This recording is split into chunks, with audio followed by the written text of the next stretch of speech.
Bonjour Quentin. Bonjour, comment vas-tu?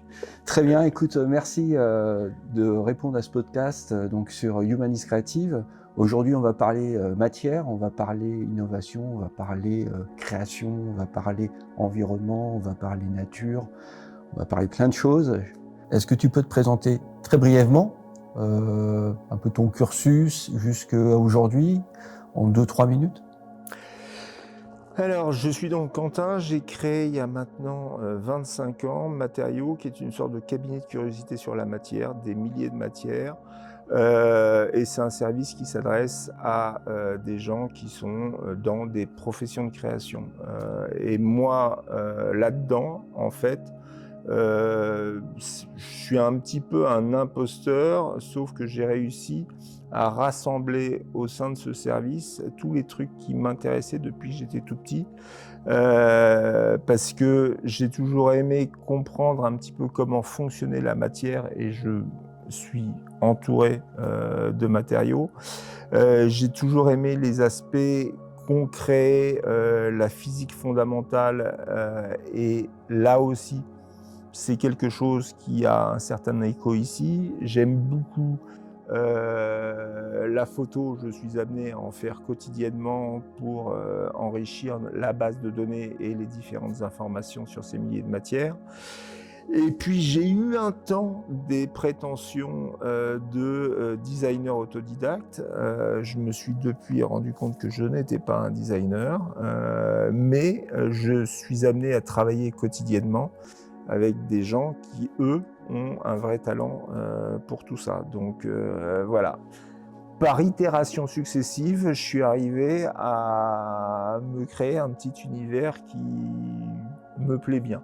Qu'est-ce qui t'a motivé en fait à justement vouloir inspirer, donner un peu ce déclic à des créatifs, leur amener un cabinet de curiosité où peuvent s'inspirer de matières? Qu'est-ce qui m'a poussé à faire ça? C'est peut-être mon ancienne vie dans une agence d'archi où je m'occupais d'une matériothèque qui était plus dédiée à l'univers de l'archi et de l'archi intérieur et de l'aménagement. Et j'ai souvent noté, notamment quand des clients de l'agence venaient et qui voyaient cet embryon de matériothèque, j'ai souvent noté une espèce tout à coup de lumière parce qu'ils découvraient un truc qu'ils ne connaissaient pas. Ça générait un certain nombre de questions, un certain nombre d'interrogations. Et c'est ça qui m'amusait dans ce déclenchement, qui était un déclenchement que je pouvais aussi retrouver dans ma propre relation avec les matériaux. Quand j'étais petit, j'arrêtais pas de bricoler des trucs à droite et à gauche. J'essayais de comprendre à chaque fois comment fonctionne la matière. J'avais une approche très tactile. Je suis amoureux de la cotte de maille, par exemple, depuis que je suis tout petit, parce que ma grand-mère avait un espèce de... Enfin, pas un espèce, un porte-monnaie en cotte de maille, et j'adorais le déposer comme ça. Et c'est toute cette interaction entre la matière et l'humain, je vois bien qu'avec le service dont je m'occupais au sein de l'agence, de temps à autre, il y avait un truc qui se passait qui était très fort. Donc c'est peut-être en partie ce genre de choses que je veux multiplier au sein de ce service, c'est effectivement de permettre à des gens d'embrasser les choses de façon plus large et puis éventuellement de partir dans des chemins de traverse auxquels ils n'auraient pas pu penser s'ils n'avaient pas rencontré ces matières pour générer quelque chose qui peut être éventuellement très fort. La matière aujourd'hui, c'est un sujet de plus en plus préoccupant. Quand on parle d'environnement, on pense ressources. Donc, quelle est ta position justement par rapport aux matières aujourd'hui? Est-ce que le plastique, c'est à bannir dans les projets? Est-ce qu'il faut privilégier le bois? J'entends beaucoup ce genre de réaction. Voilà, on doit aller vers des matières naturelles. Beaucoup de projets qui vont vers des matières qui sont upcyclées, donc on récupère des matières. Toi, ton point de vue par rapport à ça? Aujourd'hui, très clairement, les utilisateurs ressentent beaucoup plus l'urgence de changer la pratique de production, la pratique globalement de consommation. Donc il y a, je reçois moi des gens qui réellement veulent mieux faire, mais en même temps j'ai ce sentiment qu'on reste dans un espèce de déni des vrais problèmes et des vraies choses à changer, et qu'on s'arrête encore sur justement une approche qui est une approche uniquement matière, alors que le problème n'est pas tellement un problème de matière, mais un problème global, beaucoup plus important, structurel, concernant le fonctionnement de la société. Ce qui fait qu'effectivement, pour l'instant, je reçois énormément de requêtes qui me déroutent dans une certaine mesure, parce que je m'aperçois que les utilisateurs du service restent dans une approche très manichéenne des choses, en se disant, bah voilà, globalement, aujourd'hui, il faut qu'on fasse super gaffe à l'environnement, et donc il faut qu'on utilise des matériaux naturels, des matériaux biosourcés, qu'on évite les polymères. Dans les polymères, toujours dans cette espèce de classification des matériaux, il y a le grand méchant Voldemort qui est le polymère issu du pétrole. Et puis si on redescend un petit peu, il y a un polymère qui est un peu moins méchant, c'est s'il est fabriqué à partir de la gentille banane ou de la gentille betterave, etc. Et donc globalement, tu t'aperçois qu'en face de toi, tu as des gens, et je dis j'ai en face de moi, mais au départ, j'ai un biais cognitif qui me pousse moi aussi à avoir ce type de grille de lecture. Il y aurait des matériaux, je vais dire gentils, ce qui est naturel. Le bois en est un très bon exemple. Et puis peu à peu, il y a des matériaux qui sont de plus en plus mauvais pour la planète. Et pour le coup, c'est pas du tout nouveau. Je me suis toujours dit que les choses étaient beaucoup plus complexes que ça et qu'on ne pouvait pas commencer à segmenter les choses au niveau de la matière, mais beaucoup plus qu'il était nécessaire de réfléchir au niveau du projet. Est-ce que tu as un exemple de projet, d'entreprise qui aurait fait un usage à mauvais escient en voulant faire bien? Lego investi il y a 10 ans, je crois que c'était 130 millions d'euros pour essayer de trouver une alternative à l'ABS qu'ils utilisent pour faire leurs briques de Lego.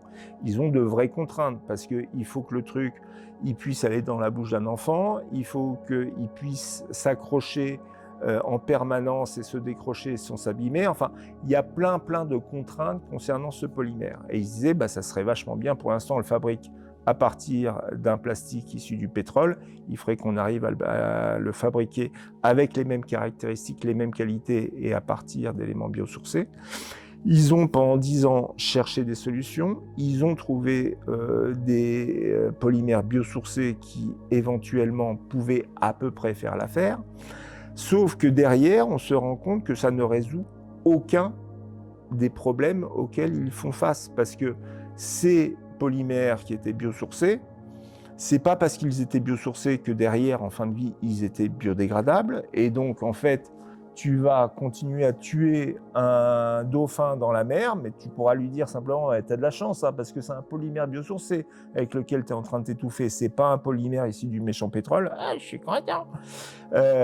Et par ailleurs, la fabrication de ces briques et de ces polymères génère aussi globalement à peu près la même quantité de CO2. Donc tous les vrais problèmes sur lesquels il faut qu'on s'attache à améliorer les choses n'étaient pas améliorés, simplement ils pouvaient marquer sur leur emballage « Ah, c'est biosourcé ».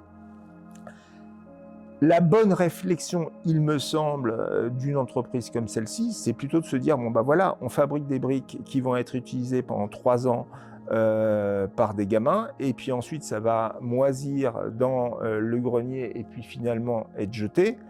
Est-ce qu'il ne serait pas judicieux de trouver un principe qui nous permette de récupérer ces briques et de refaire des briques pour ensuite que d'autres enfants jouent avec? Là, il y a un vrai ressort, il y a de vrais éléments. Je vais consommer beaucoup moins de matière, quelle qu'elle soit, parce que ma matière première va être en fait la matière que j'aurai récupérée pour refaire des choses.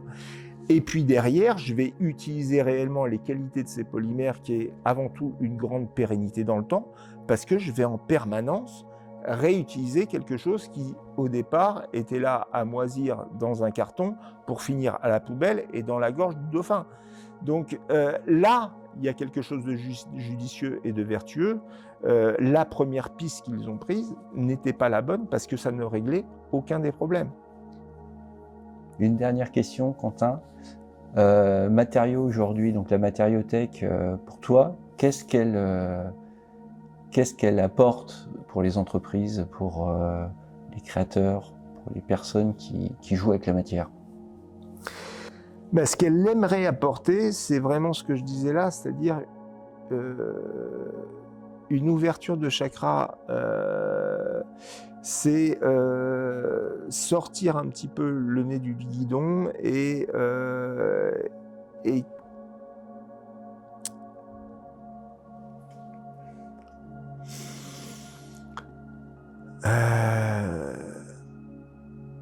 dans une certaine mesure, j'aimerais que un service comme ce cabinet de curiosité bouscule les gens dans leur certitude, bouscule les gens dans leur approche, et qu'ils exercent plus leur esprit critique, que la matière les bouscule dans une certaine mesure. Merci Quentin. Merci. Merci à tous. Si vous avez aimé, n'hésitez pas à liker. À très bientôt. Bye.